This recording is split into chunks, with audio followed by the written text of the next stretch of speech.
Gözüm o ki, nə deyir? Damatın balasını vurub qoyurlar orada. Görətli nə olar? Bir dənə qoyulub orada. Bir dənə o yana.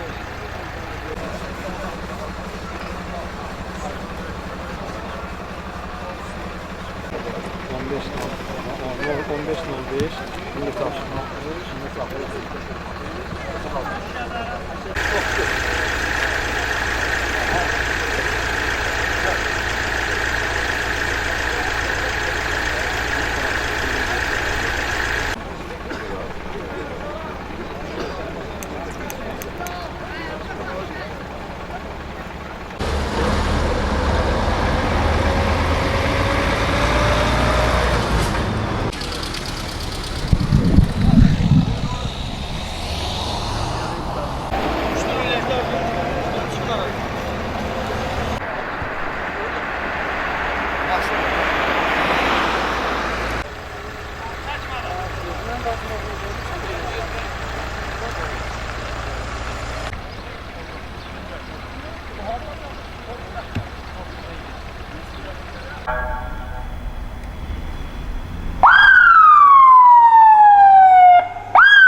Hadi sonra.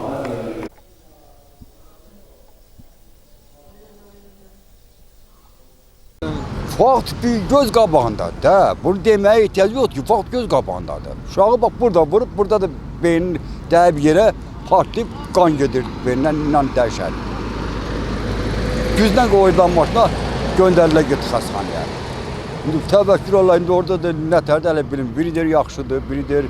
Tez-tez olur da burada hadisə. Ha, burada olsa tez-tez maşınlar gözləmirlər, sözün açığı gözləmirlər. Çox özdə radarda qoyulub bu yaxınlarda, radar da var. Hələ radara da meyil verən yoxdur. Çox sürətlə sürürlər, həddindən artıq sürətlə sürürlər Laçın maşınlar.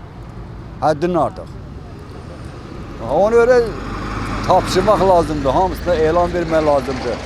Məktəbli uşaq var məsələn, gəlib gedir. Biləsuvar Mərkəzi Xəstəxananın təcili təxirə salınmaz yardım şöbəsinin növbəçi həkimi Məhrəmov Ramiz 08 aprel 2025-ci il tarixdə saat 12:30 radələrində yol nəqliyyat hadisə səbəbindən xəsarət alan bir nəfər kişi cinsli Biləsuvar Mərkəzi Xəstəxanasına hospitalizasiya olunub. Onda dəqiqləşdirilmiş kəllə daxili travma diaqnozu təyin edilib. Hal-hazırda reanimasiya şöbəsində müalicəsi davam etdirilir. Vəziyyəti stabil olaraq qiymətləndirilir.